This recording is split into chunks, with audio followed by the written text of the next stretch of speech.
All right, so it's about 9. Before we get started, just wanted to go over a few things. I don't think I introduced myself last time. My name is Robert Duke. I'm the Director of Rules and Competitions for the Colorado Golf Association.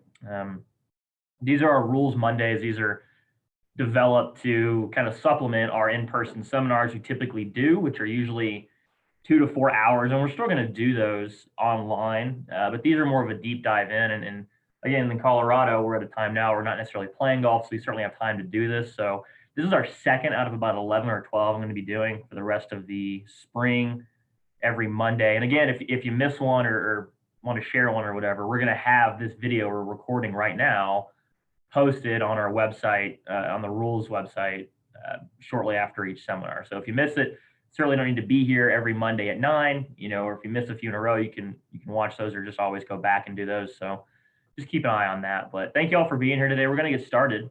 This is really appropriate rule to be talking about right now. And we're going to get to the important part here soon. But over the weekend at Riviera, the PGA Tour, they had a wind delay on Saturday. And a lot of that comes into this rule right here, a ball at rest moved.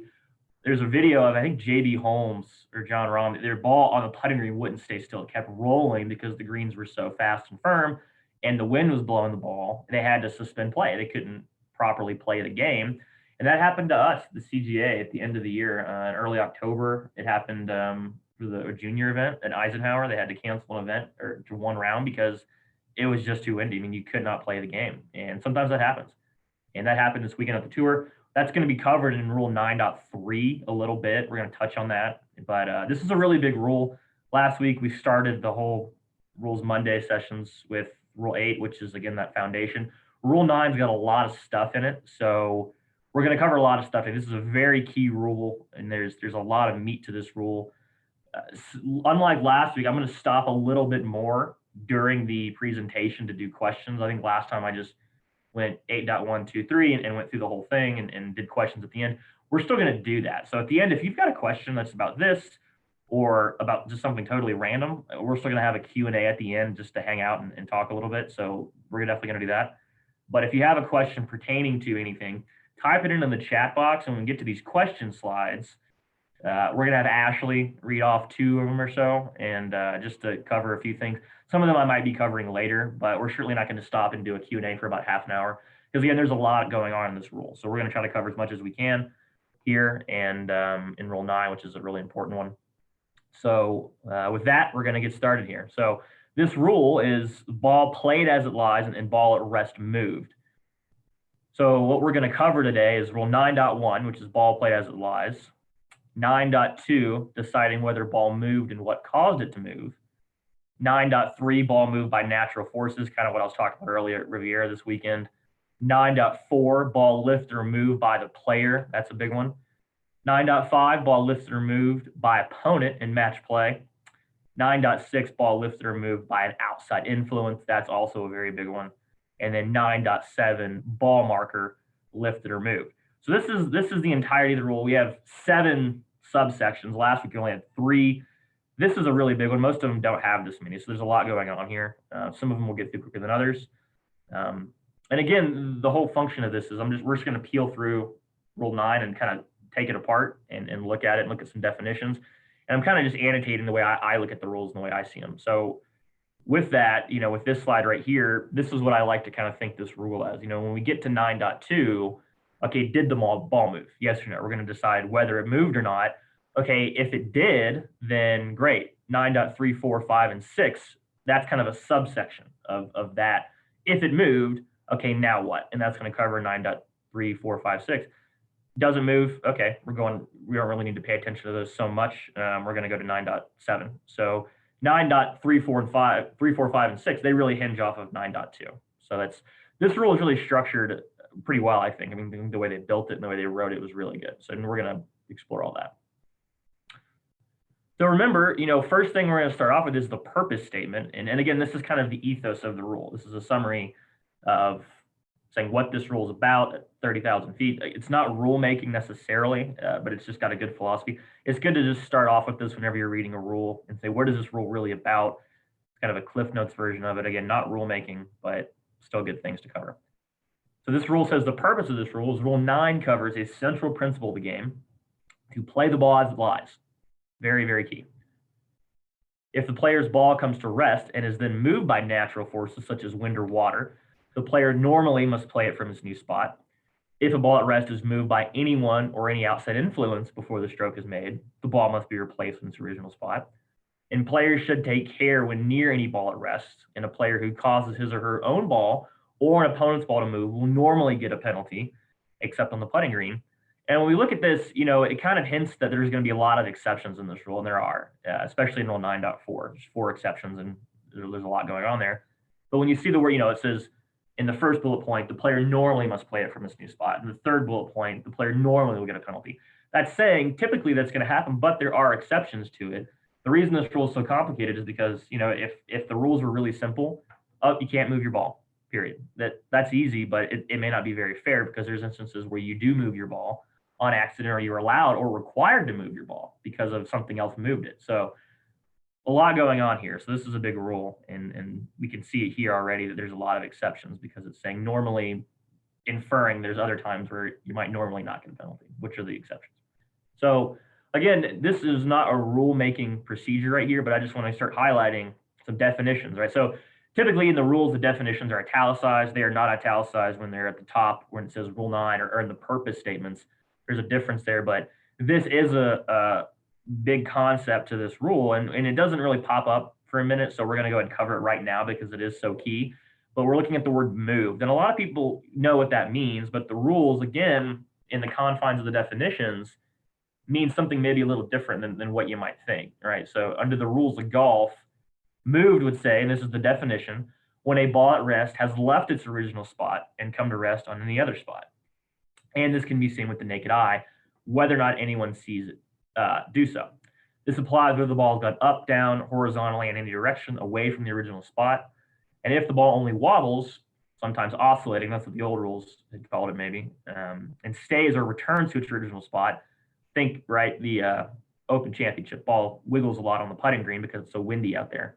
The ball is not moved. So right here, that last part, it's saying even though it's actually wiggling or wobbling or oscillating, it's not moving in accordance with the rules of golf. So very physically, that ball's moving, but the rules say for purpose of this rule, it's not moving in what the rules would call it. So very theoretical, if a ball's here and it does this and comes back to its original spot, it hasn't moved because, as we see in the first line there, it says the ball has moved only when it's left its original spot and come to rest on any other spot. Meaning, if it leaves its original spot and comes to rest back on its original spot, the ball hasn't moved.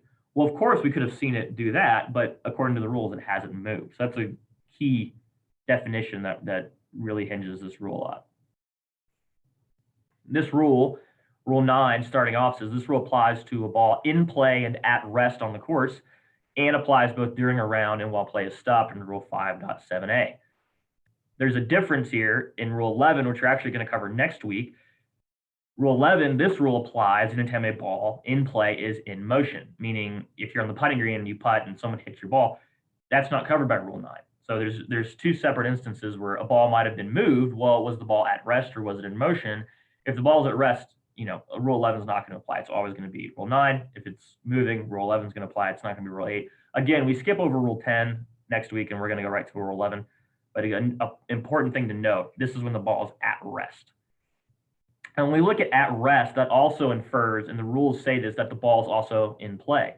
So again, we have an italicized word in play here, and we're going to look at a very brief definition of this. In the rule book, this can be, I edited some out. I mean, this is a long definition, and we don't need to get into it too much. But essentially what it's saying is the status of a player's ball when it lies on the course and is being used in the play of a hole. In short, when it says a ball is in play or at rest or in motion, that means the ball is live. This is a live ball. This is your ball in play. It's in the fairway after your tee shot. That ball is in play. If you just teed it up on the teeing area, that ball's not in play. We know we can re-tee it, move it around, do some other stuff. We talked about that a little bit last week with Rule 8. But again, in play is a live ball, essentially. And I'm not going to cover the rest of this definition because it's pretty long. So getting right into the rule, 9.1a.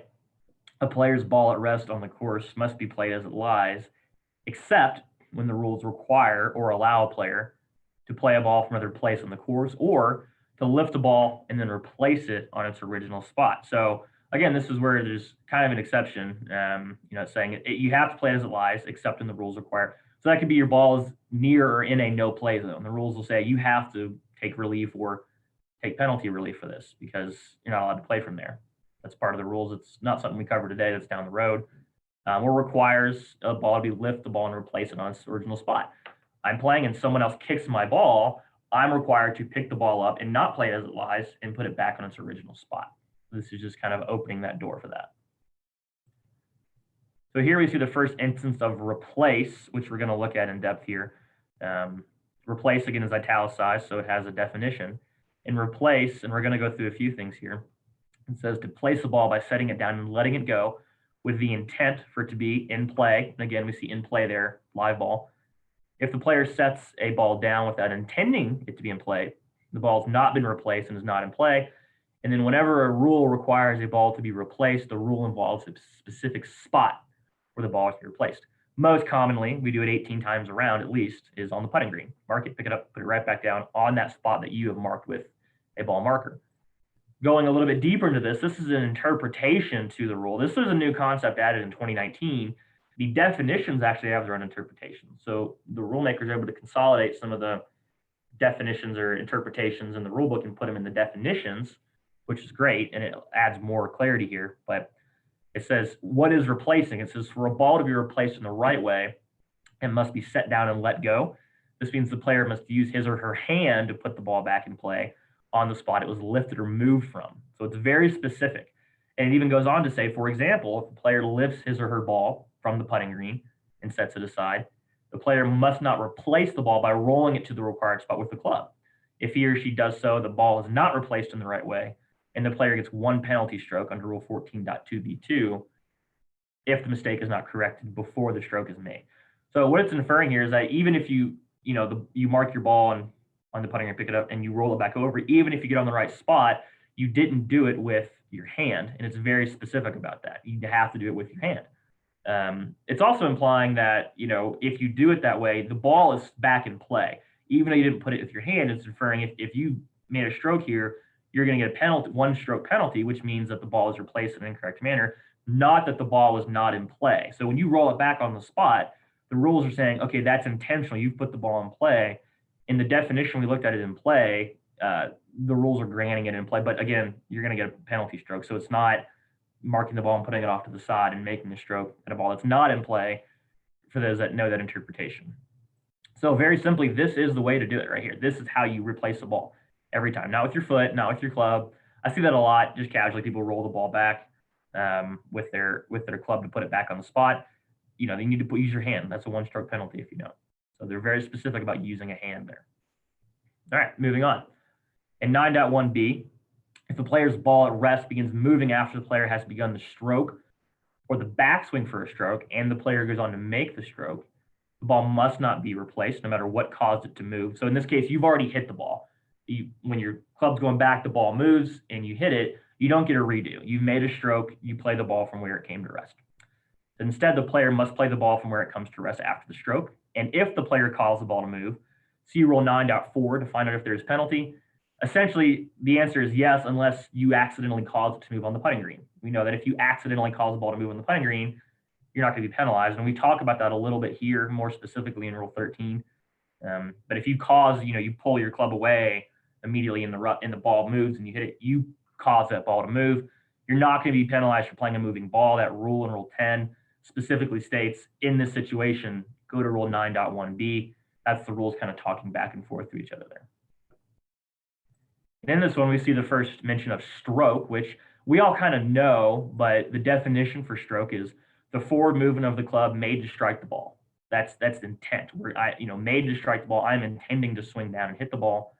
And back in this definition, it says if the player's begun the stroke or the backswing for a stroke, meaning essentially once you pull the trigger, any point in that time and your ball moves and you caused it to move, you're going to be penalized. But again, if you go in to make that stroke, you're not going to be penalized or you're not going to have to put the ball back. You're playing it as it lies from where it comes back. Doesn't happen that much, but this is where it's defined here. And then at the end, we have the penalty structure here. Penalty for playing incorrectly substituted ball or playing the ball from a wrong place. In breach of this rule would be the general penalty. And like we saw last week, 2 strokes in stroke play, possible in match play. And then if multiple rule breaches result from a single or related act, 1.3C4 applies. So moving into 9.2, and then we'll have some questions here in a moment. So deciding whether ball moved and what caused it to move, right? So in this case, a player's ball at rest is treated as having moved only if it is known or virtually certain that it did. If the ball might have moved, but it is not known or virtually certain, it is treating as not having moved and must be played as it lies. So this is a big one here, and we're going to unpack this because this is the first time we really see known or virtually certain. This really brings that into play, and we're going to look at the definition of that and what that means. Kind of go back and touch on this rule again.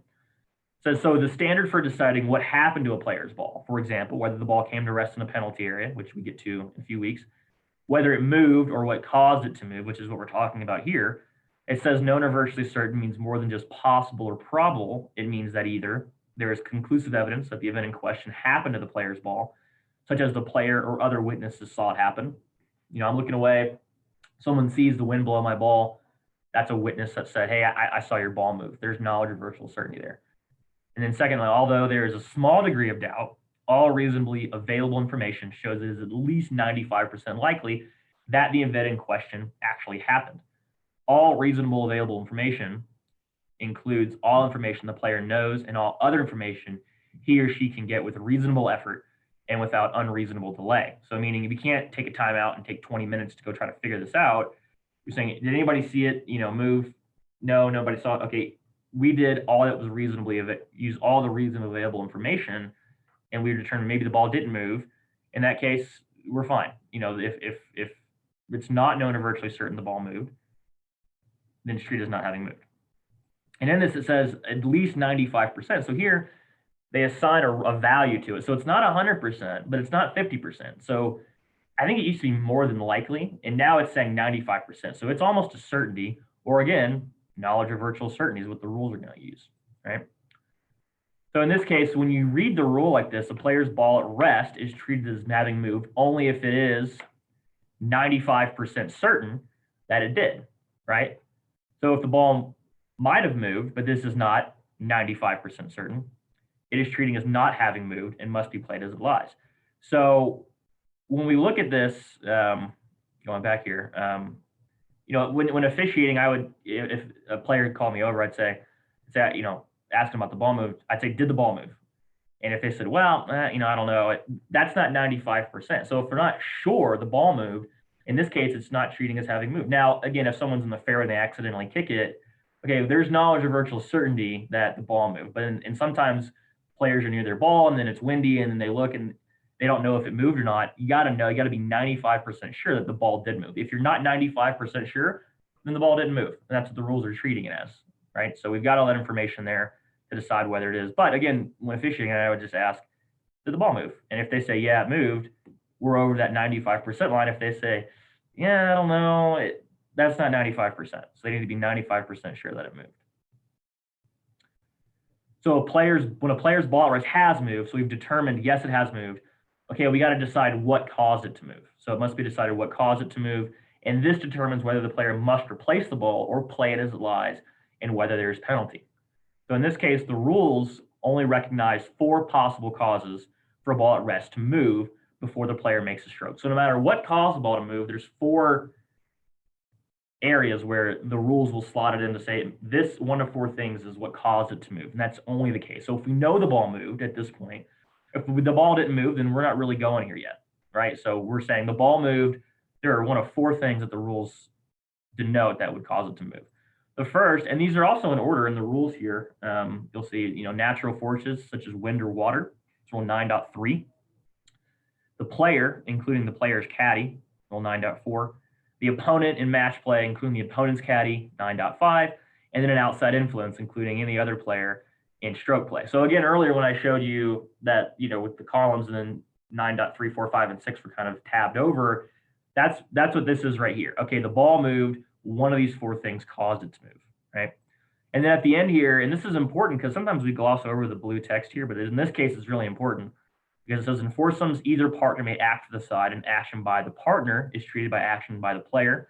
And in four ball, either partner may act to the side, and the action of the partner concerning the player's ball or equipment is treated as action of the player. Meaning, if I'm in a partner, if I'm in a four ball event, and my partner kicks my ball in the fairway on accident because they weren't paying attention, I'm going to be penalized. They're saying whatever the partner does, if the partner moves my ball, I'm going to get saddled with that penalty. This is it's in 23.5 in the actual rules, but also in this blue text here at the bottom or at the end of this 9.2b is inferring that. So this one kind of gets tied into rule 9.4 because you're getting penalized, the player, if you do this. So in that way, the partner and the player kind of share equal responsibility here. So you can tie this into 9.4. The blue text isn't in 9.4, it's in just 9.2b here. But in 9.4, this applies. So we have the second one here, the knowledge or virtual certainty standard for deciding what caused the ball to move. It says the player, the opponent, or an outside influence treating as having caused the ball to move, only if it is known or virtually certain to be the case. Again, reading that is treated as having caused the ball to move if it is 95% certain to be the case. Whenever we see knowledge or virtual certainty, we can also read it as 95%. I think more people grasp that than the knowledge or virtual certainty concept. And then we look at it, the rules, again, they structure this just down the line and kind of categorize everything within the rule. So it says the player, the opponent, or an outside influence is treated as having caused the ball to move, only if it is known or virtually certain. Right here, we go through 9.4, the opponent 9.5, or an outside influence 9.6. So 9.4, 5, and 6, those are all including virtual certainty. So there's got to be virtual certainty to apply one of those rules. Meaning, if it is not known or virtually certain that at least one of these things was the cause, the ball is treated as having been moved by natural forces, which is 9.3. So in that case, we have 4 reasons that the ball might move. If it's known or virtually certain that it's one of those last 3, 9.4, 5, and 6, the player, the opponent, and outside influence, reason that if the ball moved, but we don't really know why, I know it moved, but I'm not known or virtually certain one of those things caused it to move, which we'll get into, then it falls under 9.3, which is natural forces right here. So this is how you categorize everything and knowing which rule applies. So now that we know, did the ball move, what caused it to move, we can pick one of these 4 instances to apply the rules here, 9.3, 4, 5, or 6. It says in applying this standard, all reasonably available information must be considered, which means all information the player knows or can get with reasonable effort and without unreasonably delaying play. So in this, we have, in applying this standard, well, it's referring to the knowledge of virtual certainty standard, which, going to the interpretations of this, known or virtually certain /1, applying the known or virtually certain standard, right? So it says when it is not known what caused the ball to move, all reasonably available information must be considered, and the evidence must be evaluated to determine if it is virtually certain that the player, opponent, or outside influence caused the ball to move. So here again, when you read this, you can look at if it is not known or 100%. If I kick my ball in the fairway, that's 100%. I know I did that. If we don't have that, all reasonably available information must be considered, and the evidence must be evaluated to determine if it is at least 95% likely that the player, opponent, or outside influence caused the ball to move. Again, you can read the end of that too as 9.4, 5, or 6 in this case.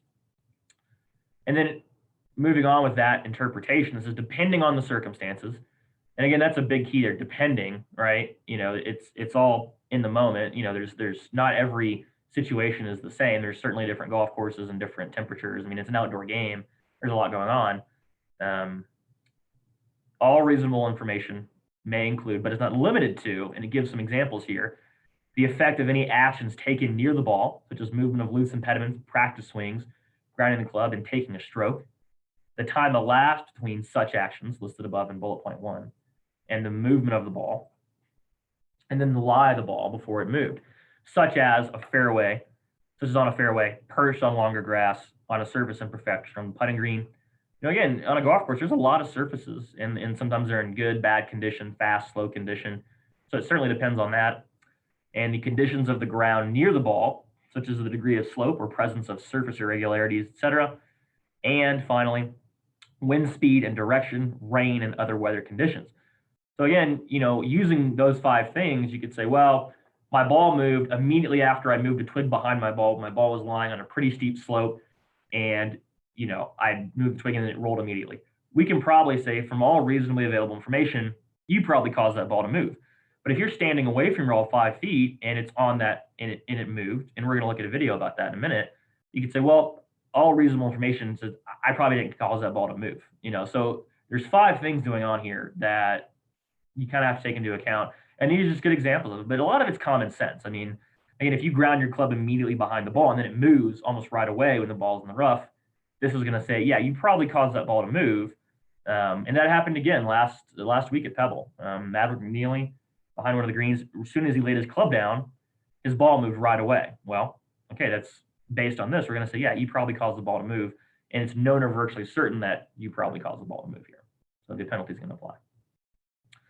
So real quick, just going to go over any questions on what we've covered so far. We'll let Ashley kind of read them off if we have any. Ashley, do we have any questions so far? We can do 1 or 2. No questions so far, but maybe we'll give people a little bit to type something in the chat if you do have a question. Cool.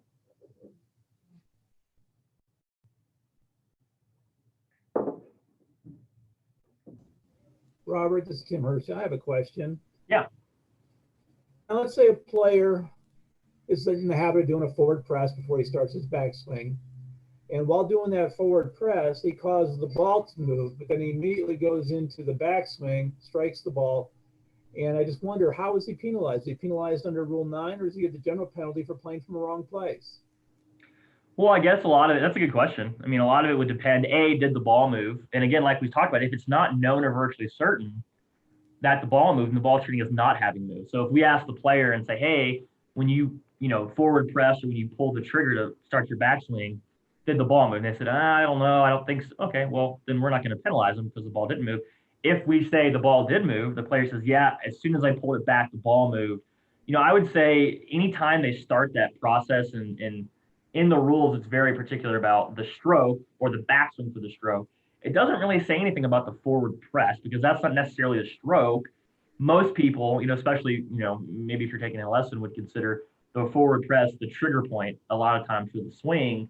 For that one, I have to think about it a little bit more. But I mean, if it's not specifically covered under that 9.1b section of the stroke or the backswing for the stroke and you cause the ball to move, then you might be playing under the wrong place. If, it'd be the same thing as you set the club down, your ball goes forward an inch, you wait a beat, and then you start it. We know that you moved the ball, didn't put it back. That's the wrong place. So I guess it really depends on the sequencing and the timing of when the ball moved, if it did move. There's a lot going on there, a lot to unpack, but it's a good question, and something I could maybe think on a little more. But I think it's going to be subjective to the situation to say for sure when did it move and if it even did move. So good question. All right, thanks, Robert. Okay, well, we're going to keep going here. We've got a lot more to cover. Again, if you have questions, we're going, we'll do this again in a little bit, and then obviously type them into the comment box, and Ashley can kind of facilitate those at the next break. So again, earlier, and we started this, I said, okay, remember 9.2, deciding whether the ball moved or what caused it to move. Okay, yes, the ball did move. Now we're going to look at this area right here, right? We're going to say, okay, we've figured out there are 4 different reasons why the ball might have moved. Natural forces, the player, opponent, and match play, or an outside influence. We're going to get into that section right now in 9.3. So it says if natural forces such as wind or water cause a player's ball at rest to move, there's no penalty and the ball must be played from its new spot. So looking at this, natural forces, okay, well, that's an interesting concept. What are natural forces? Again, it's italicized, so we know what the definition. Those natural forces are the effects of nature, such as wind, water, or when something happens for no apparent reason because of the effects of gravity. And that last part is really interesting because I don't know if that was in the last rules, but they put it in here. This is kind of an explanation for the unexplainable, right? Something happened, we know through maybe physics class, ball at rest stays at rest, ball in motion stays at motion unless a force is acted on it. So if a ball moves, something caused it to move. But I think we've seen a lot of times, ball, it's on a tuft of grass and the wind blows it and it just kind of, it just shifts on its own. And I think one of our rules is, I think Brad Weasley calls it a gust of gravity, which I really like when you look at this section right here, for no apparent reason because of the effects of gravity. The ball moved, but I didn't cause it, and my opponent didn't cause it, and an outside influence didn't cause it, but it certainly moved. Well, this would just be categorized under natural forces, and 9.3 would apply. So that's an interesting concept they've added here to the definition for natural forces. Here's a video on that and what that kind of means. And the sound's not terribly important here. It's just the video here.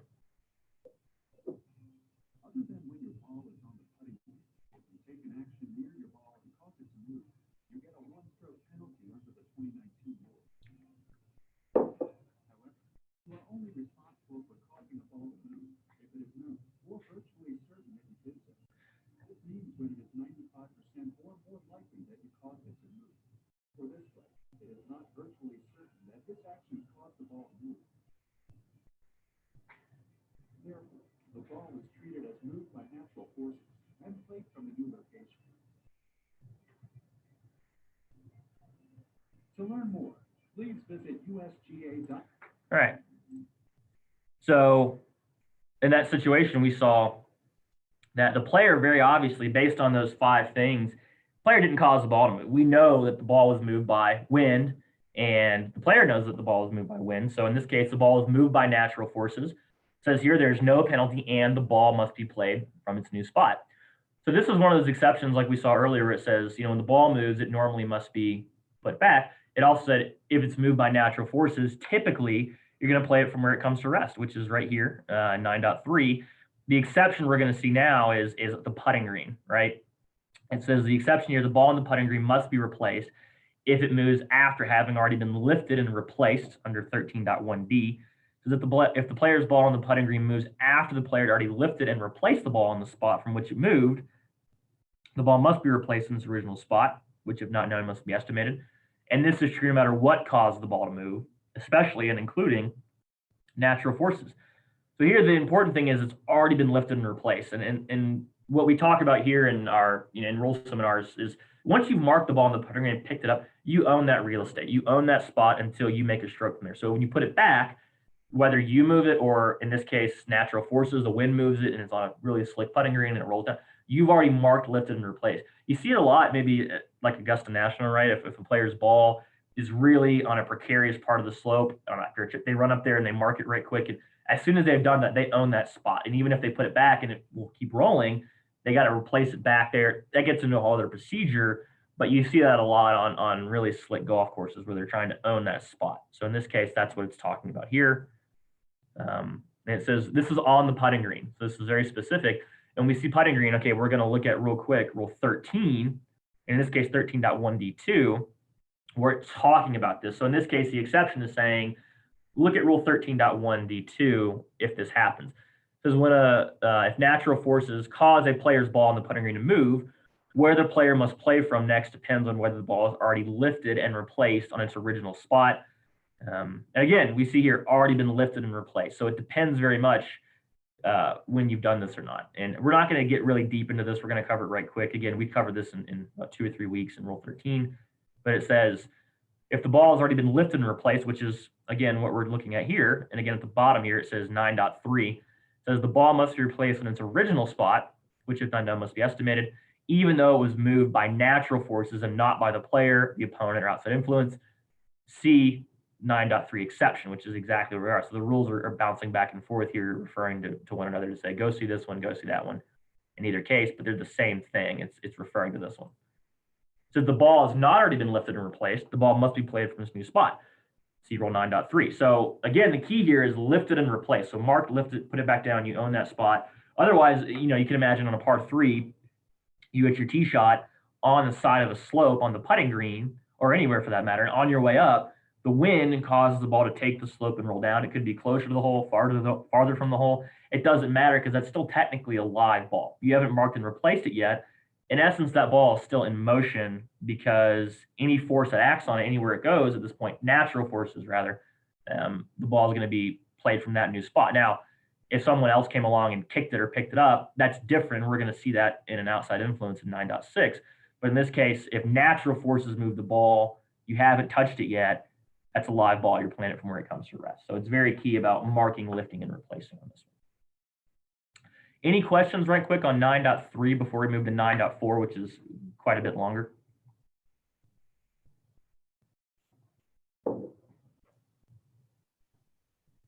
Ashley, Nothing any in the questions? chat. Yeah, nothing in the chat. If anyone Okay. would like to unmute, feel free. Otherwise, we can move on. Hi, I have a question. Yeah.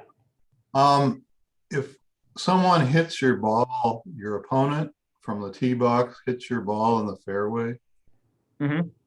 do you put it back? Does you get to put your ball back where it was, or do you play it from where it ended up? Are you referring to if there was a wrong ball situation, like if we're playing together and I play your ball, or are you saying like if No, well, what happened? We had a shootout, and there's 20 people teeing off, and someone saw the guy saw the ball hit his ball and knocked it into a penalty area. Okay. But we weren't sure what to do about it. I mean, Yeah. take it out and put it back, or is there a penalty? I don't know. Yeah, you just simply put the ball back. If you couldn't recover the ball, you'd put another ball back on the spot. I've actually got a video literally with that same thing at the end. That's more of an outside influence. The rules don't cover shootouts necessarily, but in this case, the shootout's being played under the rules of golf. So in this case, they would put the ball back in its original spot if it's known or virtually certain that the ball was moved by an outside influence, which in this case, another ball in motion. And again, I have a video that happened in the U.S. Open at Pinehurst, and I have a video on that. So we're going to look at that later very specifically. So good question. Okay, thanks. All right, so moving on here in 9.4, this is a big one. Ball lifter moved by the player. This is what happens a lot of times. Player wasn't paying attention. They kicked their ball. They moved their ball. They're on the putting green. Maybe they accidentally move it. This is a big rule here. This rule applies only when it is known or virtually certain that a player, including the player's caddy, lifted or moved his ball at rest or caused it to move. Now, when we look at the word lifted, there's no definition for lifted. If you look in the back of the book, lifted doesn't say anything. Well, lifted means something. And the only reason we really find this anywhere, and the only spot we find it is a little bit at the beginning of Rule 14.1, which we're going to jump ahead and look at for a second. And it's marking, lifting, and cleaning the ball. And it says this rule applies to the deliberate lifting of a player's ball at rest. And again, we're still on Rule 9.4, but it gives a little bit of an insight of what is lifting. So lifting is in parentheses there. It says, which includes picking up the ball by hand, rotating it, or otherwise deliberately causing it to move from its spot. From there, we can infer that's what the rules mean when they say lifting. There's no definition, but there's somewhat of an internal definition at the start of Rule 14.1. Again, we're not there yet. That's a big rule, and we're going to get there in a few weeks, sometime next month. But again, this gives us a little insight of what does lifting mean. There's no definition for it, but when you see lifting in parentheses, it's a little bit of a nod to what that means. So in 14.a, it says if the player lifts his or her ball at rest or causes it to move, we're back in 9.4. The ball must be replaced on its original spot, which if not known must be estimated, except, again, when we look at the word if the player lifts, again, just kind of piecing the rules together here because we can, you can read, this rule applies to the player if the player picks up the ball by hand, rotates it, or otherwise causes it to move. The ball must be replaced. So that's kind of, again, piecing some stuff together to kind of find out what we mean. I think most people know what the word lift means, but again, the rules give a little bit of a nod to what that means specifically under the rules in Rule 14.1 there, and kind of the pretext of that chapter. It says, okay, 14.9.4a says if the player lifts his or her ball at rest or causes it to move, the ball must be replaced on its original spot, which, if not known, must be estimated, except when the player lifts the ball under the rule, take relief, or replace the ball on a different spot, or when the ball moves only after the player has begun the stroke or the backswing for the stroke, and then goes on to make that stroke. So here it's saying, in Tim Hersey, your question, if that happens, go to 9.1b. That specifically covers that. Even in Rule 10, if it says playing a moving ball, it says this is not covered here. This is covered by Rule 9.1b. So there's two instances in the rules that are pointing back to 9.1b and say go here. Otherwise, this rule applies. It's giving these two exceptions for saying when this rule does not apply necessarily. In 9.4b, the penalty for lifting or deliberately touching or causing it to move, it means ball, if the player lifts or deliberately touches his or her ball at rest or causes it to move, the player gets one penalty stroke, but there are 4 exceptions. We're going to get to those in a minute. Here, I want to look at deliberately touching the ball in the setup. And a lot of times, this is just kind of a good side note. The heading of the rule kind of gives you a little bit of guidance where to go. Sometimes we just kind of skip over, okay, 9.4b, this is deliberately touching. So within the header of this area here, it gives you a little bit of guidance on, okay, this is for deliberately touching the ball or causing it to move. Keyword being deliberately, right? That's what we're going to look at here. And this is in an interpretation in this rule. 9.4b1 says when a ball in play is deliberately touched by the player, even if it does not move, the player gets 1 penalty stroke under 9.4b. So for example, and I've had people ask this during a tournament about this, is a player gets 1 penalty stroke if he or she, without first marking the ball spot, rotates the ball in the putting green to line up the trademark with the hole, even if the ball remains on the same spot. If the player has marked the ball before touching and rotating it, there would have been no penalty, right? You mark, you can pick it up, clean it, do whatever, certainly just spin it. This also would apply, you'll look at ball marker later, but you can put the toe of your club, your putter down behind the ball and then move it. That's marking the spot. But in this case, I've had people, you come up and I just want to rotate and spin my ball on its axis, on its spot. Even though it's on the putting green, maybe you're holding it under the ground to keep it on that spot. If you deliberately touch your ball without having marked it in this case, the rules say you're going to be penalized, right? So a very specific instance here. Also, without first marking the ball spot, rotate the ball anywhere on the court to identify it. And the ball is the player's ball. So I see this a lot too, where, you're in the rough and they go in there and they just, they, just kind of rotate it a little bit and put it back. If you touch the ball in that case without having marked it, and there's a specific procedure for that, and identifying a golf ball, if you didn't do that, you're going to be penalized. And it says right here. And the interesting part in the back end of that is it says, and the ball is the player's ball. So if I go do that to another player in stroke play, not match play, but stroke play, and I go out and do that, and I do that, that's not necessarily a penalty because it says it's not my ball. And we'll get to that with outside influence, but just kind of a side note there. Deliberately touches the ball with a club and preparing to make a stroke. So again, here, deliberately touches the ball with the club. So if you're about to address and you deliberately touch the ball with your club, fairway, not teeing area, but fairway, putting green, bunker, penalty area. Again, important to know the areas of the course. You're going to be penalized a stroke. And it says deliberately touches. So that meaning infers the opposite could be true too. If you accidentally touch the ball with your club, you're not penalized as long as it doesn't move. So if you're addressing it in the fairway and you accidentally kind of bump it and the ball didn't move with what the rules say is moved, right? Let's say you touch it accidentally and it oscillates, you're not going to be penalized for that because you didn't deliberately touch it. But even if you deliberately touch it with your finger or a club and didn't move, you're going to be penalized. So the deliberate versus accidental here is very important. I don't know a lot of people that deliberately touch their ball in the fairway. Most of the time it is accidental when you're addressing it and you accidentally nudge it. Okay, did the ball move? Did it not? That's going back to the rule we just covered a little bit. Again, side note there. Or lastly, holds the ball steady with his or her hand or positions a pine cone or stick against the ball to prevent it from moving while he or she removes some loose impediments and brushes something off the ball. Because if you move the loose impediment, which we get to later, your ball moves, if it's in the general area, bunker, penalty area, you're put it back and you're penalized stroke. So if you hold it and move stuff, you're kind of circumventing the rule in that case, right? You're not allowed to do that. It says it right here. And 9.4b goes on to say if the player lifts or deliberately touches his or her ball at rest or causes it to move, the player gets 1 penalty stroke. But there are 4 exceptions, and that's what we're going to cover here, the exceptions going back into this rule. And there's a lot of them. Within each exception, there's some bullet points, so we're going to look at that. Exception 1, the player is allowed to lift or move a ball.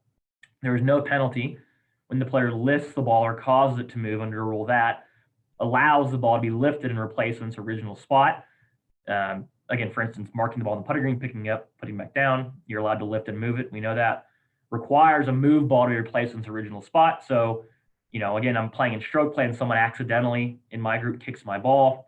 And I know that it's knowledge of virtual certainty that it moved. I'm required to put the ball back in its spot. Similar to the question we had earlier about the shootout, another ball hits another ball, you're required to put your original ball, or a ball rather, if you can't recover it, back on that original spot, because it moved. There's knowledge of virtual certainty there, it seems. Or requires or allows the player to drop a ball or place a ball again, or play a ball from a different place. This could be, you drop your ball and it rolls out of the relief area when you're taking relief. But, the rules are saying require you to do it again. And if you don't, there's another penalty structure. You're going to be penalized 2 strokes for playing outside of a relief area. And we cover that in Rule 14. Exception 2 is accidental movement before the ball is found. says there's no penalty when the player accidentally causes the ball to move while trying to find or identify it. This is rule 7.4. It's kind of in parentheses referring back to. And we didn't cover that in our talk already as in last week either. So we're going to just bounce back right quick and look at that. What is rule 7.4? It's ball accidentally moved and trying to find or identify it. Says there's no penalty if the player's ball is accidentally moved by the player, opponent, or anyone else while trying to find or identify it. So in this case, literally anybody, if you're trying to find or identify it and you move it on accident, there's no penalty, you're going to put it back. Under the old rules, this was not the case. If I moved my ball accidentally while I was trying to find it, I might be penalized. So in a lot of times on the tour event, you would see 10 people looking for the ball and the player maybe standing back outside or not looking as much, because if they found it in the tall grass by stepping on it, they would have been penalized for that. Now, if you're trying to find your ball legitimately, you accidentally move it, there's no penalty. If your ball is in the middle of the fairway and you're not paying attention, you accidentally kick it, you weren't trying to find the ball in that case, and you're going to be penalized. This is actively trying to find it or identify it. In an officiating world, you could liken that, say, if the clock's running, right, and you're timing a ball search, that's while trying to find or identify it, if the clock's running there. That's a good way to kind of measure that out. As if this happens, the ball must be replaced in its original spot. Again, we just saw earlier in this rule, it says, requiring a move ball to be replaced. This is an instance of that. And it says, which, if not known, spot of the ball, it must be estimated. And in doing so, we're not going to cover that. So again, accidental movement during search, put the ball back, no penalty, right? Exception 3, we covered this a little bit, but it says there's no penalty when the player accidentally causes the ball to move on the putting green in Rule 13.1d, no matter how that happens. So we're going to get to Rule 13. We're not going to explore it right here. In short, and this is how we talk about in rule seminars, if the ball is in the putting green and you accidentally move it, and anyhow, if you weren't paying attention, you address it and you accidentally bump it, you go to mark it. If your ball is in the putting green and you accidentally move it, there's no penalty and you put it right back. That's what this is saying right here. Again, more in Rule 13, but not something we're going to look at right now. The fourth exception, this is the longer one. This is the big one, actually. There's a lot to peel back here. And so it's exception 4, accidental movement anywhere except on the putting green, because anywhere on the putting green, we just covered in the third exception, while applying a rule. So there's no penalty when the player accidentally causes the ball to move anywhere except on the putting green, while taking reasonable actions to mark the spot of the ball or lift or replace the ball when allowed to do so. Remove a movable obstruction. We get to that in Rule 15, but you can always remove a movable obstruction. And if your ball moves, you're going to put the ball back. That could be a penalty area stake. You move it and the ball's up against a red or yellow stake. I think we had that question last week. Put the ball back. There's no penalty. You're applying a rule here. Restore worsening conditions when allowed to do so. We did talk about this last week too. I think someone mentioned, a player's ball is in the fringe and someone behind them via 8.1d deposits sand on their ball, and they are cleaning the area to restore their conditions affecting the stroke, and they accidentally move it. 9.4b exception 4 comes into play very specifically. It says when you restore worsening conditions, that's while applying a rule. Accidentally move your ball, put it back, no penalty. To take relief under a rule, including in determining whether relief is available under a rule, such as swinging club to see if there is interference from a condition, or where to take relief. So your ball's near a cart path and you got your club out and you're trying to determine, are my feet going to be on it? And as you're doing it, you accidentally move the ball while trying to determine whether the relief is available. There's no penalty. You're going to put the ball back. And measure under a rule, such as if you're trying to determine the order of play, who's away, you've got a string or you're pacing off or something. If you measure, while measuring, if you accidentally move it, there's no penalty. Put the ball back. Now, in this part right here, in this exception, the word while, it's kind of snuggled in there. You really don't give it much thought, but there's a lot going on with the word while here, and that's what we're going to look at. And there's an interpretation about the word while, right? It says meaning of while in Rule 9.4 exception, 9.4b exception 4. Says the use of the word while indicates that every reasonable action in applying a rule has a beginning and an end. And if the ball's movement occurs during that time, that such action is taking place, the exception applies. So it's saying, each ruling, there's a time frame, there's a beginning and there's an end. Usually the end is when the stroke is made, maybe, but it's not always black and white. If you make a ruling and then you go back to get a club, the ruling's been applied. it gives you some leeway here and kind of tells you what it means. Again, going back to while, we're going to see what reasonable actions mean while, but the while there, again, it seems a little innocuous. That establishes there's a beginning and an end to every rule, to every ruling when you're applying the rules under one of these 5 instances under exception 4. Most commonly, we're going to look at what are the reasonable actions. So meaning there's also unreasonable actions, and we're going to cover those. That's an interpretation. It says 9.4b5, meaning of reasonable actions in rule 9.4b exception 4. So we have 2 interpretations here that say the meaning of while and the meaning of reasonable action. So they're really getting into this when the rule makers are in a good way and very, very purposely outlining what this means. So it says in many situations, the rules require a player to perform actions near or next to the ball, such as lifting, marking, measuring, etc. If the ball is accidentally moved while taking these reasonable actions, exception 4 rule 9.4 applies. However, there are other situations where the player is taking actions farther from the ball, where even though the ball might be moved as a result of those actions, exception 4 also applies because actions are reasonable, right? So it's going to say, well, what's reasonable outside of the very immediate things we talked about of, you're trying to take cart path relief and you're trying to stand and see if you get relief and you accidentally move it. That's very much in the rule. This is kind of expanding on that and saying, well, what does reasonable mean outside of the immediate impact around the ball? This includes when the player approaches his or her ball for the purpose of taking relief and accidentally kicks a rock or accidentally drops his or her club that strikes and moves the ball. So in this case, you're walking up, your ball's on a cart path. You're very obviously, I'm going to take relief, and as I'm walking up, I accidentally kick a rock. Well, that doesn't change the fact I was going to take relief from the ball. So in this case, you're not going to be penalized. You can move the ball back. Or if you're going straight to taking relief, there's another interpretation that says you don't have to put it back. Actually, it's in a rule. You don't have to put it back. You can just straight up take relief, but you're not going to be penalized. Another reasonable action is the player removes stake and rope, movable obstruction, used for gallery control purposes. Most of us don't have that issue for gallery control. Some distance ahead of the ball, and in removing one of the stakes, he or she causes the others to become loose and fall to the ground, moving his or her ball. I think this is more added coverage. I mean, when it says the player removes stake and rope, movable obstructions, Rule 15.2 has you covered here. This is added, coverage to say very specifically this is what happened. We've already kind of seen that in exception 4, removing a movable obstruction. That's what this is saying. So it's a little duplicated here. The player restores the line of play by brushing sand away from the fringe with his or her hat under Rule 8.1, and the sand splashes onto the ball and causes it to move. Again, we talked about this exact situation last week in Rule 8 about restoring conditions and you accidentally cause the ball to move. And I referenced an interpretation about it and is 9.4b. I didn't realize it was the one next week, or this week rather, but that applies here.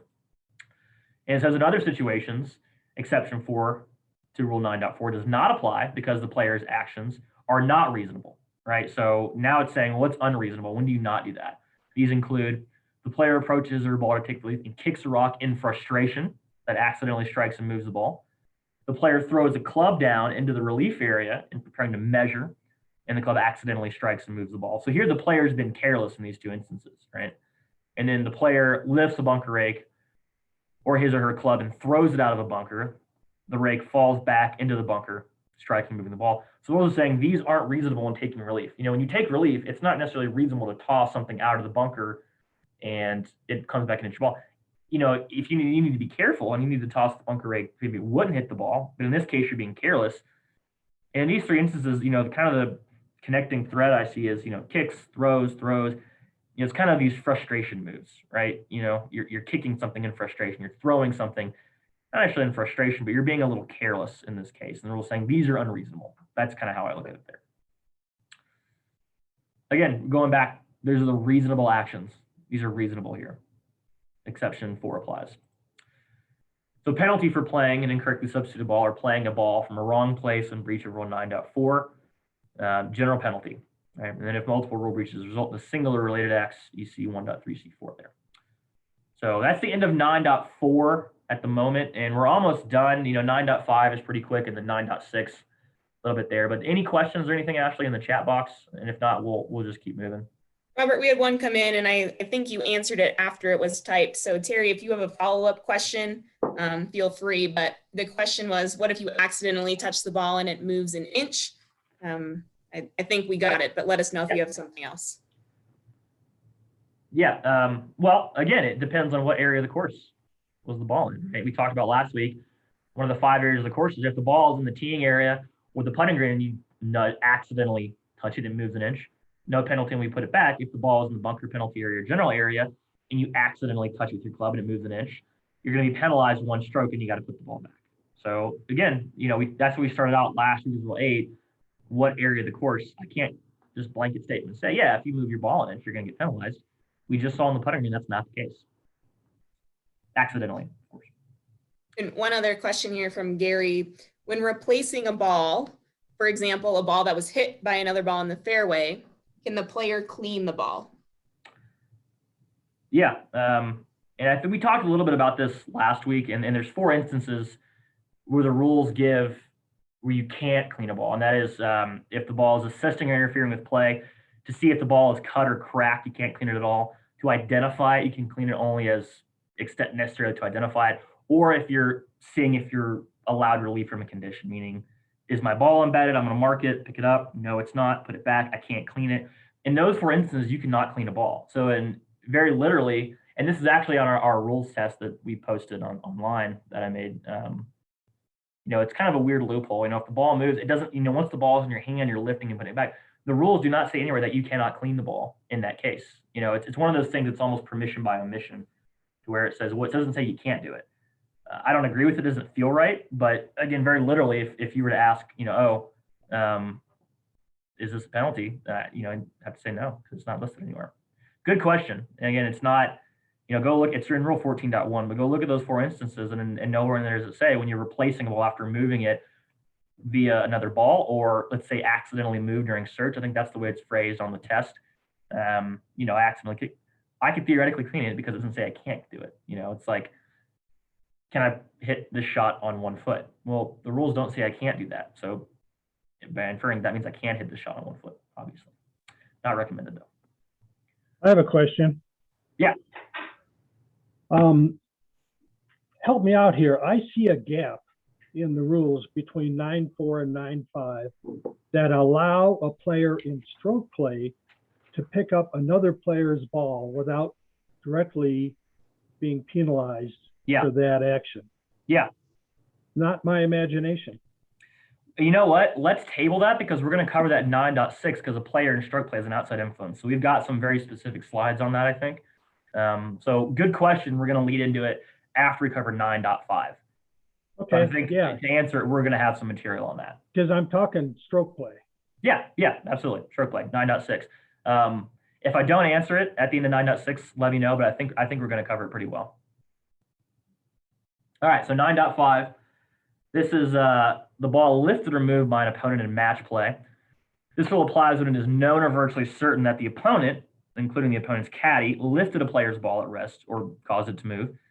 If the opponent plays the player's ball as a wrong ball, this is covered by 6.3c1, not by this rule. So this is another instance where the rules are saying, if that specific instance happened, don't come here. While technically it was moved by an opponent in match play, wrong ball is a very specific procedure.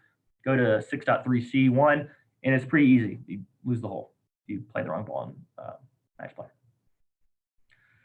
Here, again, looking at the rule, it says ball lifted or removed by opponent in match play. When we talk about match play, we see the word opponent. We see the word opponent, that means match play.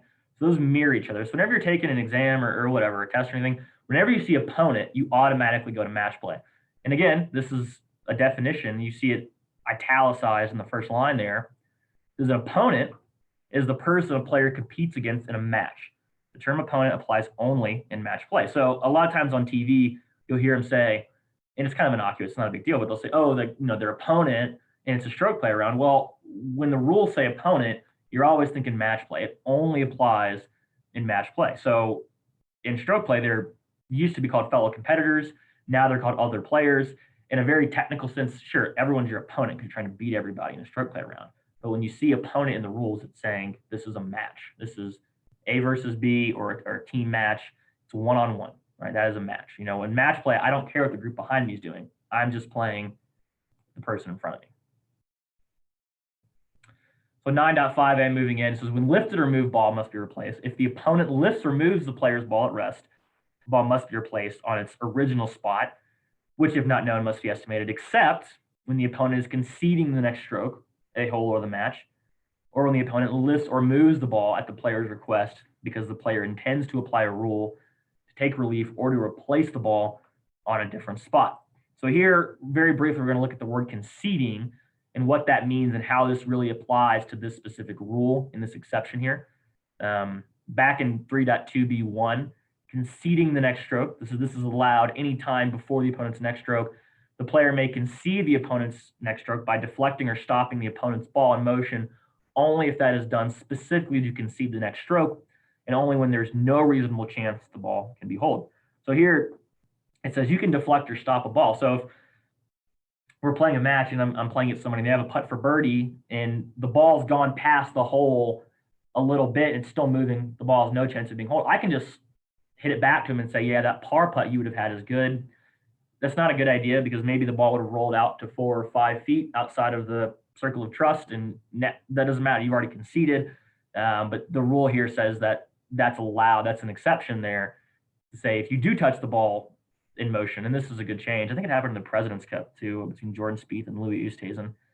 Louis chipped the ball and it was rolling way from the hole and he was out of it and Jordan knocked it out. And very technically under those rules back before 2019, Jordan was penalized, and this is a change in that. So this is a good change.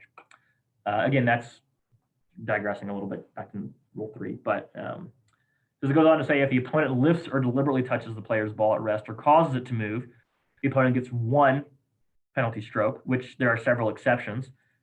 We just saw one, the opponent is allowed to lift the player's ball when conceding the next stroke, a hole or a match to the player, meaning if in that same situation, they putt it and it comes to this far from the hole, I don't have to wait for them to go actually tap it in. In match play, I pick it up, I say, that's good, knock it back to him, throw it back to him. We see that a lot in match play. Or at the player's request, the player can say, hey, ask him to lift the marker, lift the ball on the putting green, mark it, lift it, pick it up. The player can ask to do that, and the opponent would be okay to do it as long as they were asked to do it in that case. The second exception is marking lifting the player's ball on the putting green by mistake. This is no penalty when the opponent marks the spot of the player's ball and lifts on the putting green in the mistaken belief that it is the opponent's own ball. So blind par 3, I go up there and I mark a ball. I thought it was mine because I didn't see it, and I said, oh, this is my opponent. I'm going to put it back. I'm not going to be penalized if I did it on accident here, right? And this is all match play. We're not talking about stroke play yet. Exception 3, the same exception is for the player. There's no penalty when the opponent accidentally causes the ball to move while taking any of the actions covered by exceptions 2, 3, or 4 and 9.4b. So again, peeling back to that, the opponent is not penalized in the same way the player is not penalized under 2, 3, or 4 here. Accidental movement before the ball is found, accidental movement on the putting green, accidental movement anywhere except on the putting green while applying a rule. So again, exception 2 there, if I'm in a match and I'm looking for my opponent's ball because he did the tall grass, if I accidentally move it, I'm not penalized when we put it back. If I was going to be penalized, I really probably wouldn't help my opponent try to find their ball, because if I accidentally move it while trying to help them, I'm going to get penalized. So this is a good addition here. And then accidental movement, you accidentally kick your opponent's ball, no penalty, put it back. Again, accidental on the putting green. Exception 3 there, no penalty.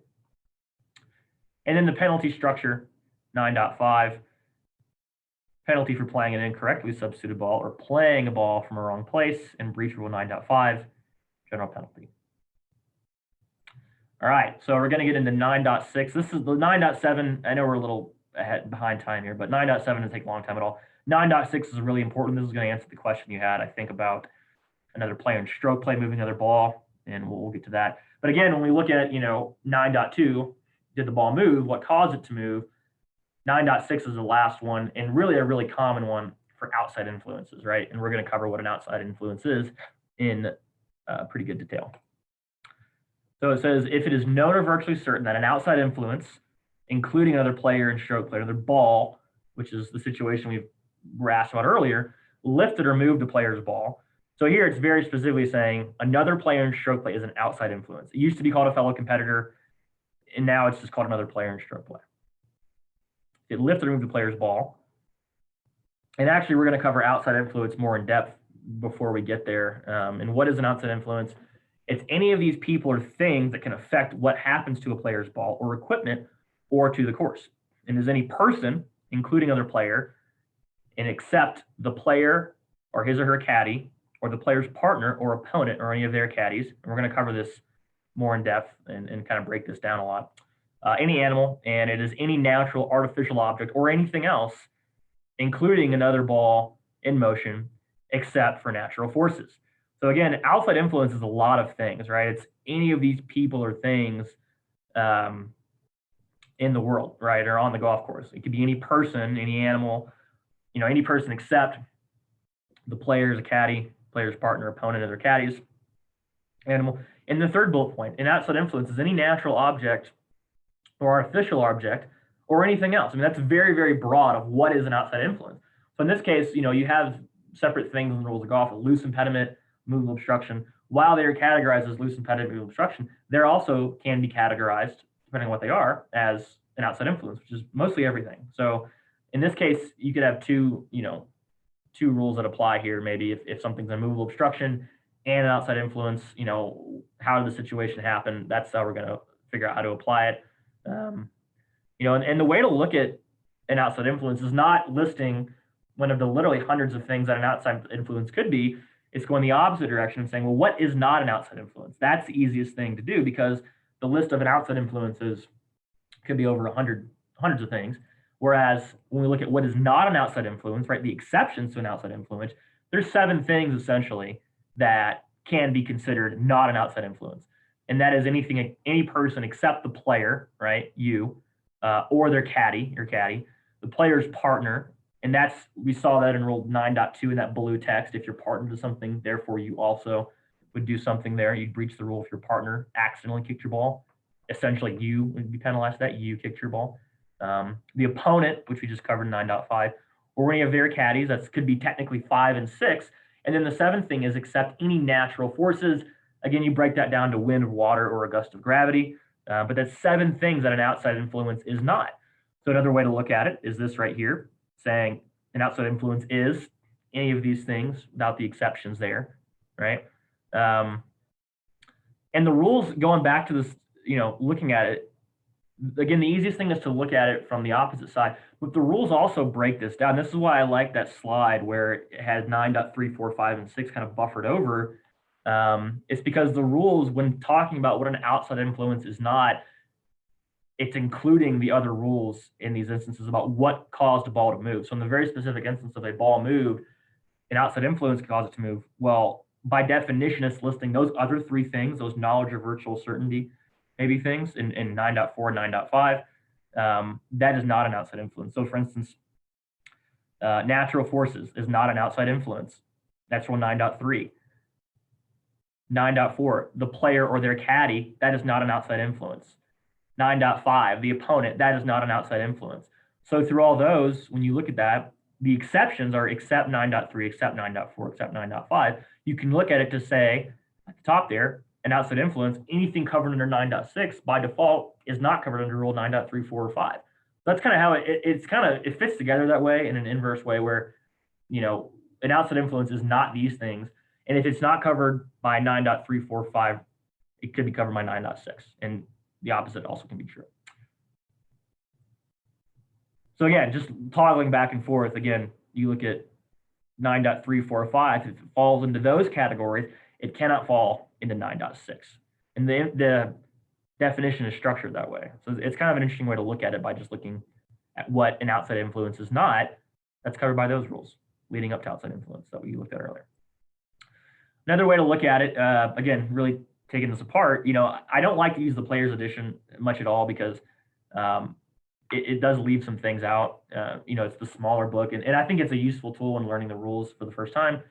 The rules, as we look at them in the interpretations and the rules of golf, those are written in third person, he, she, it, and all that. And then the player's edition is a smaller version, and it's written in second person, saying, you do this, your ball moves, you put it back. If you move your ball, you're going to be penalized in these instances. So in this case, I like to look at it because there's kind of possession here. It says the rules recognize only 4 possible causes for your ball at rest to move before you make a stroke. So, and the other ways we've looked at it, it said, the ball, the player, it's saying specifically you. So it's kind of breaking down what it is. So it says, it's saying there's possession here. So if you move your ball at rest before you make a stroke, if there's natural forces such as wind or water, this is 9.3. You, including your caddy, it's very specific. That's 2 people. That's 9.4. Your opponent in match play, meaning you have one singular opponent, or if you're playing in a team match play, you've got multiple. You got 4-ball match play. You've got A, B versus C and D. Your opponent, that's 9.5, or an outside influence, including any other player in stroke play, which is 9.6. So again, I just like looking at this one specifically because in the players, because it's saying you and your, and it's a little easier to break down, I think. But when we look at, okay, what is 9.6? What is an outside influence? Again, what it is not are the other things listed here, right? It is not natural forces. We saw that. It is not you or your caddy or your partner or their caddy, and it is not your opponent or any of their caddies. So by definition, we know that rule 9.6, an outside influence, is not those things. So this is just kind of an easier way, I think, to break it down and remember those things versus trying to memorize what an outside influence is. If it's if 9.345 applies, that means it's not an outside influence. Outside influence is only covered by 9.6 right here. So roundabout way to look at it, but it's something interesting, I think. Again, come back to this slide right here, right? So any of these 3 things here, right? If it's a natural force, 9.4, a natural force 9.3, 9.4, or 9.5, those are not outside influences, and they're each specifically covered. They have their own rule for everything that falls in there. So getting into 9.6 says if it is known or virtually certain that an outside influence, including another player in stroke play or another ball, which we talked about earlier on a group question, lifted or moved a player's ball, there is no penalty, and the ball must be replaced in its original spot, which, if not known, must be estimated. And this applies whether or not the player's ball has been found. In this instance, it says this applies if the ball has not been found. It doesn't say it, but you can jump ahead to rule 18.2b when your ball is going to be lost, right? It says the player may substitute their ball under other rule when it is known or virtually certain what happened to that ball. So it says instead of taking stroke and distance relief, the player may substitute another ball as allowed under a rule that applies when his or her ball has not been found and it is known or virtually certain what happened to that ball. We're not going to get into all of them, but the first one says came to rest on the course and was moved by an outside influence, 9.6, or played as a wrong ball. Focusing on 9.6, this happened to me before at a tournament. I wasn't playing, but it was officiating, and the first hole was right next to the driving range, and player hit the ball, and it wasn't out of bounds. It was close, but it wasn't out of bounds. It was 10, 15 feet in. We knew it was in. As the player's walking down there, the ball picker person who was driving the ball took a wide turn and kind of swung out into the first hole and picked up this kid's ball, and he's like 100 feet away walking toward it, and he, hey, this thing just moved my ball. That's an outside influence. In this case, the ball is known or virtually certain to have been moved, or it's lost, right? You don't know where it gets there, doesn't find it, but there's knowledge or virtual certainty that this picker that just came around after we saw the ball land, picked up the ball and took it away.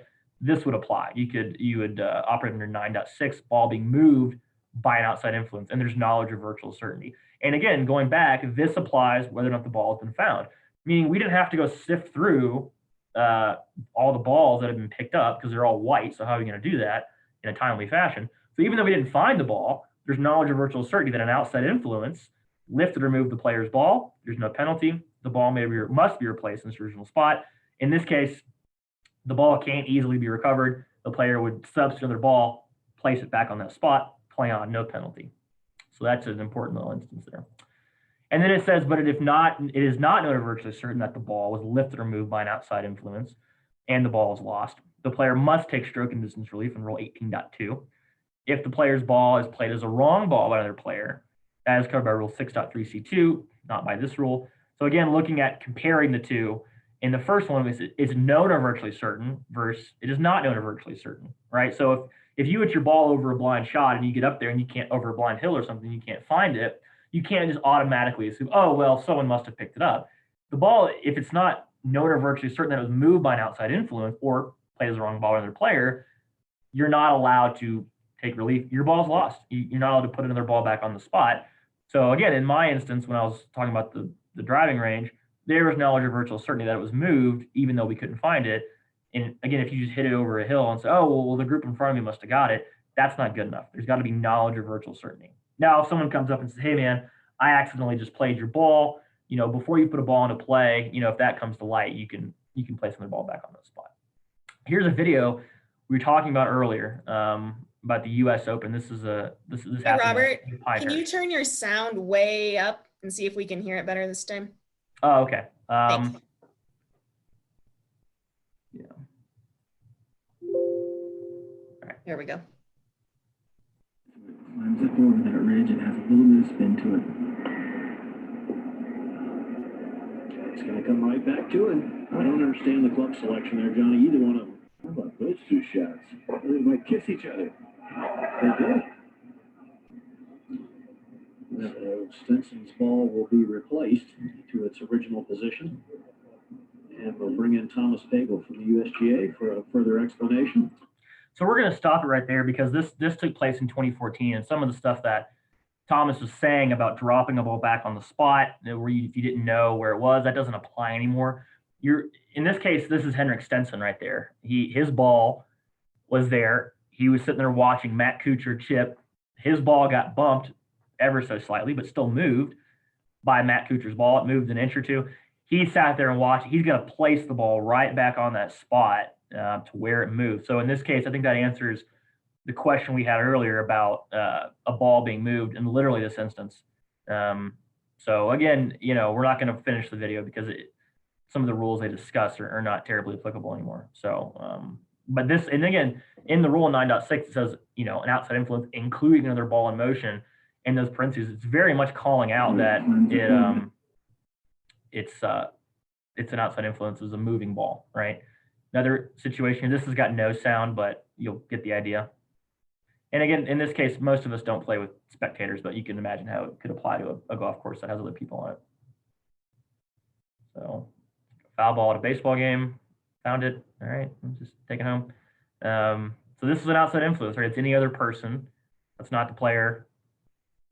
Caddy, she figured it out and gonna put it back. So, in this case, there are cameras, and Luke Donald saying thanks for putting it back, but there are cameras to say we know the ball. There's knowledge of virtual certainty. There's a lot of people. There's cameras that the ball was moved by an outside influence. In this case, a spectator, a fan, and Luke's going to replace that ball back on the spot. And if he doesn't know the spot, he's just going to estimate it. So it was right around in here. And you might even ask those two girls that picked it up, say, hey, where'd you pick it up from? We need to estimate this as best we can. Or if resources and time allowed, you can use the TV replay there.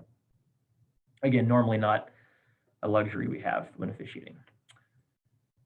And again, it ends with the penalty structure. Penalty for playing incorrectly substituted ball or playing a ball from wrong place in breach of 9.6. Is general penalty under 6.3b or 14.7a. And that's the end of this one. We're going to skip questions because we're going to finish up real quick on 9.6 and 9.7. Again, I just want to peel back and kind of just reiterate, when we're looking at this and what caused the player's ball to move, because the player's ball at rest is treating having moved and is known or virtually certain that it did. Again, looking at the openings to all of these rules, 9.4, 5, and 6, we skip 9.3 because natural forces apply. If it's not known or virtually certain, it falls under 9.4, 5, or 6, but the ball is known or virtually certain to have moved, but we don't know the cause, 9.3 takes over. But in each case, in 9.4, 5, and 6, it says known or virtually certain, moved by the player. Known or virtually certain, moved by the opponent in match play.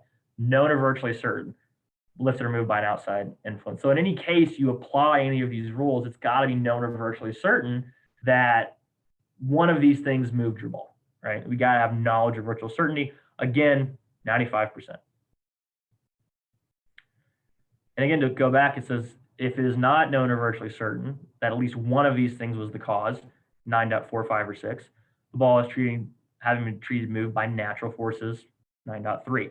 So if it's not known or virtually certain, one of those things did, then 9.3 takes over because the ball moved, but okay, gust of gravity. We know that. That's 9.3. The last rule is ball marker lifted or moved. This one's pretty simple. It doesn't happen too often. You can imagine it mostly happens on the putting green. So this rule covers what to do if a ball marker that is marking the spot of a lifted ball is lifted or moved before the ball is replaced. Lift or move, that could be, a lot of times this happens a lot. You go to tap your ball mark, you mark your ball, tap your ball marker down with your putter head to put on the ground, and your ball marker is magnetic. It might stick to your putter. You pick it up, and that could be an instance here where you're not penalized and you're going to estimate and replace. To highlight real quick, ball marker. There's a definition for what is a ball marker. I think we all know that, but very literally, a ball marker is an artificial object. Keyword artificial, meaning you can't use a leaf or a rock or a stick. It's artificial. It has to be something that's not natural. You can't use a blemish on the green, for instance. That's a big no-no. An artificial object, when used to mark the spot of the ball to be lifted, and right there you can end it, but then the rules kind of continue and say, such as what we commonly see: a tee, a coin, an object made to be a ball marker, or another small piece of equipment. A lot of companies, there's custom ball markers that you can buy now, and everyone's got something creative. You don't see as many quarters and pennies and dimes being used. Everyone's got a poker chip or something like that, and that's an artificial object, obviously. It doesn't mention it here necessarily, but in the rule of 14, you can use I do this a lot when I'm playing. I use my putter head to mark my ball, pick it up, clean it, put it right back down. You can do that, but most people are going to use a coin because you're playing with other people and you're going to need to get out of the way there. And then 9.7a says if a player's ball marker is lifted or moved in any way, including by natural forces, before the ball is replaced, the player must either replace the ball on the original spot or place the ball marker on the original spot. So again, if I'm tapping down my ball marker and it sticks because of dew or a magnet in the thing and in my putter, and I lift it up, I can either put the ball back where I think it was or my ball marker back to where I think it was. One or the other, the ball marker is serving as the spot of the ball in this case. And then lastly, the penalty for lifting ball marker causing it to move. If the player or his or her opponent in match play lifts the player's ball marker or causes it to move when it has not been lifted and replaced, the player or opponent gets 1 penalty stroke. Again, looking at this, and this is kind of hinging into the question we had earlier, it's very specific saying the player or the opponent. So rule 9.4, 9.5, it's not mentioning 9.6. So if in stroke play, a fellow competitor lifts it, it's not talking about them here. It's talking about the player, opponent, in match play, right? It's not talking about an outside influence. So there wouldn't be a penalty in that case. It's rude, and you probably shouldn't do that, but you wouldn't necessarily get a penalty. And the exception is, in Rule 9.4b and 9.5 exceptions apply to lifting or moving a ball marker, causing it to move. So in all cases where the player or opponent gets no penalty for lifting the player's ball or accidentally causing it to move, there's also no penalty for lifting or accidentally moving the player's ball marker. So in that way, the ball and the ball marker have similar status there about, going back and looking at those exceptions. And that could be, again, accidental movement, on the putting green, like we talked about in the last slide. That's not a penalty. So the ball and the ball marker, similar status there. And then it ends with, the penalty structure for penalty for playing an incorrectly substituted ball or playing a ball in the wrong place and breach Rule 9.7 is the general penalty under Rule 6.3b or 14.7. And that's the end of that. That's the end of Rule 9.7 and the end of the rule. I know that took a little bit longer, but big rule here in Rule 9. And a lot to kind of unpack there. I don't think the other ones will be this long, but this one was definitely a big one. So thank you all for watching. We'll go now, Ashley or anybody, if you have any questions about 9.5 or 6 or 7 or just anything in general, we'll get to that part now. And you can either, Ashley, if you'd maybe read some questions if we have any, and then we'll do kind of, open your mic up and we'll just kind of talk back and forth on anything you got. Perfect. Just one final follow-up. Rick says, in stroke play, there's no penalty to player A for picking up player B's ball intentionally. Is that correct? Oh, yeah. Even if he puts it in his pocket. It's not good etiquette, but I mean, if that's true, you're not going to get penalized. But if, because it specifically says in 9.6, if a outside influence, including another player in stroke play.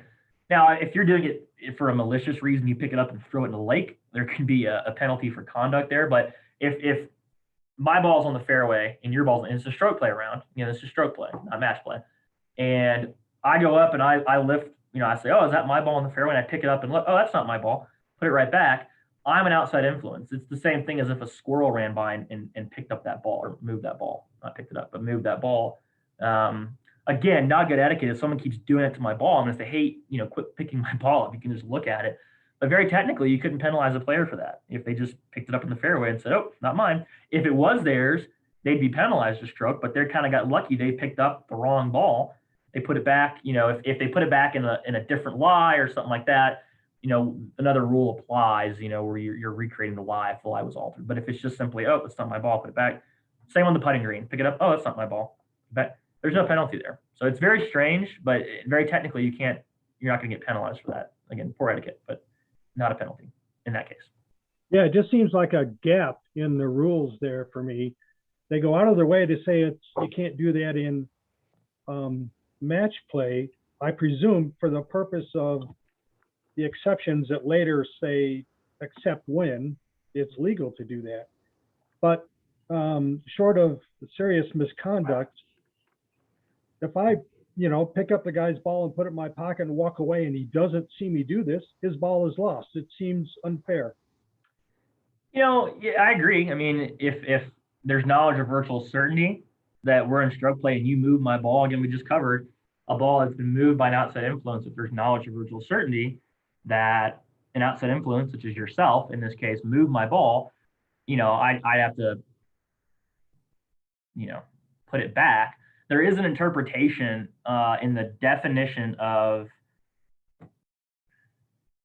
it might be knowledge of virtual certainty, but there's an interpretation in the back of the book that says, if we're playing and you accidentally play my ball, the wrong ball, and then I can't find my ball after 3 minutes, my ball is lost because there wasn't knowledge of virtual certainty when the timer went off that you had played my ball. So at 4 minutes, you say, oh, I played your ball. Well, my 3 minutes had already gone by and there wasn't knowledge of virtual certainty. That seems a little harsh too. I'm not exactly 100% sure why they don't say another player in stroke play, other than just continuity to say another person in stroke play has an outside influence and an outside influence moves the ball, there's no penalty. Again, like you said, if there's malicious intent and there's a conduct penalty potentially, you could do that. But typically, I think in golf, there's kind of that code of, you don't touch someone else's ball. And we know that, and it doesn't happen. But if someone were to do it and, pick up a ball in the fairway retroactively, we couldn't say, oh, well, you're penalized for that. Because they could say, well, show me where it says that. Because in 9.6, it says an outside influence, me, lifts or moves the ball, there's no penalty, and you put it back. So I think the rule makers are maybe hoping that etiquette overrides, and some people aren't going to do that. And if they do, it's not going to be a penalty. Because in the same way, you might penalize somebody if they accidentally kick the ball in the fairway in stroke play. Is that worth a penalty? And they're not searching for it, right? Probably not. So it may just be to lump things together. I'm not terribly sure, but again, when you read 9.6, it's pretty clear about that, I think, in the first paragraph there. Yeah, I just wanted to make sure I had the correct interpretation, and it just seems like a gap. Oops, they forgot that could happen. Oh, I didn't forget it. It's just the way it's written. So say, what is an outside influence? And again, it tells you what any person, and it says the not an outside influence. So I think it just could get really complicated if you were to ping back and forth. Well, an outside influence is this, but in the case of Rule 9.6, even though the player in stroke play is an outside influence, they're getting penalized. What if it's a play in another group, 2 groups up or 3 groups up? And I agree, it's not great when someone could do that, but again, just the way it's structured and they've planned it out, it's just not going to be a penalty in that case. It wasn't forgotten, certainly, but it was just more for, I think, for continuity, but I'm not completely sure on that. But that's the rule, and that's how you apply it. Robert, we had another one in the chat. I think this was when you were talking about natural forces versus outside influences. And the question is, if an apple falls off of a tree, causing the ball to move, is the ball replaced? An apple falls off a tree. Well, an apple is a loose impediment. Even if there's no apple tree around, I get that mostly with bananas. There's not a lot of banana trees in Colorado. People say, oh, there's a banana peel and I move it against my ball, it moves. So if an outside influence, which is an apple, remember it's anything artificial or natural, moves your ball at rest, and it's known or virtually certain that it did, then yeah, you would put the ball back, move the loose impediment, which is the apple, and play forward. So I've never had that happen, or not saying it can't, but yeah, an apple can fit in as an outside influence and as a loose impediment, right? It can fit into 2 things. So if conversely, in that situation, the apple falls and it's known or virtually certain to have moved your ball, meaning you had to essentially see it, because otherwise, how can we know or virtually certain an apple moved your ball? If you go up and your ball is laying against an apple, right? We're looking at rule 15 now. If you move the apple, loose impediment, and your ball moves, you're going to be penalized stroke and you got to put it back, unless this all happened in the teeing area or on the putting green. So there's a fine line there, because if you don't know and you move it in or a banana peel or a pear or an apple, loose impediment, loose fruit, that's a loose impediment. So in the question, if the apple falls and moves the ball somehow, you would put the ball back because that's an outside influence. No other questions in the chat, Robert. Good question on the apple. Never thought about that, but has that happened? Whoever asked it, has that ever happened? Just curious. I don't even see many apples being playing. Hello. Yeah. Yeah, I asked the question. Okay. I asked it because it brought me to a rules question that I got in one of the quizzes, that if a pine cone falls off a tree and hits your ball in a bunker and moves your ball, and your ball is pushed down into the bunker, you're not allowed to recreate your lie there. It's deemed to have occurred naturally. Right. Yeah. I think it was an 8.1D when we're restoring the worsened conditions. I think we covered that rule last week, but that applies. And there's an interpretation in there that kind of talks about that, about restoring worsened conditions. And again, if there's, and I'm not looking at it right now, but if that interpretation says you can't restore the lie, that's a little different than your ball at rest being moved. Because here it says, again, if we know that an outside influence, apple, pine cone, moved a player's ball, there's no penalty in the ball is replaced. Again, with the lie, that condition affecting the stroke, I remember talking about, and there's a question too there about the wind blowing over a signpost or something else too. But in that case, that's different. It's talking about the lie of the ball, not necessarily moving the ball. I think that's how I read it. Yeah, so okay. That's the difference. Actually, if the sign blowing over, or if the pine cone falling off the tree actually moves your ball, can you replace it? If the pine cone or the sign, or both? Well, you see, I think that's where there's a contradiction in those two rules. Put it like this: if your ball is in a plastic bag and the wind blows the plastic bag, you can replace your ball where it was first at rest. Mm-hmm. But in that interpretation, under Rule 8.1D, you can't remember the exact number. If a signpost blows over and changes the conditions affecting the stroke, Mm-hmm. you're not allowed to change those. That's deemed to be natural. Mm-hmm. But if the signpost blew over and moved your ball, Mm-hmm. can you move it?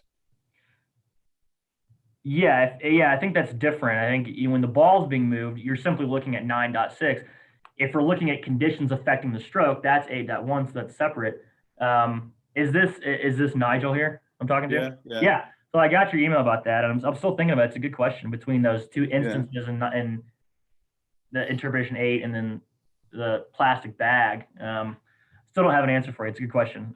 But in this specific case about moving the ball in a condition affecting the stroke, meaning your lie, those are two separate things. So I think we can silo those in 9.6 as an outside influence, and that interpretation 8.1 being separate, because those are two different things. Again, with the plastic bag, I'm still working on that one. I still got to figure that one out. But Okay. I will get back to you on that. It's a good question. I mean, I think in my rule book, I have a question mark next to that one to say, well, why is that? Usually you can kind of piece together the whys, but that's, there's a why there I can't necessarily figure out between those two very specific ones. So. Okay, thank you very much. Yeah, we'll figure it out. Or Thank you. Yeah. In any case, I think if the pine cone, to answer the original question, or the sign moves your ball, right? That's an outside influence. You're going to put it back. Again, did a natural force cause the sign to move? That's when I'll have to dig a little deeper in, But if the pine cone moves the ball, then we're gonna put it back.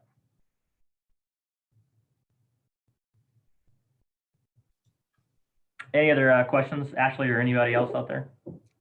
Nothing else in the chat, Robert. Okay. Cool. Well, that's all I've got, and I appreciate everybody joining in. If you have any questions, feel free to email me. It's on the website there. It's just rduke@coloradogolf.org. And appreciate you being here. Next week we're gonna jump ahead and go to Rule 11 and get through that. But again, we'll post this live on or link on the website for watching for later, and then we'll see you next week. So thanks again, everybody, for coming out, and have a good rest of the week. See you later.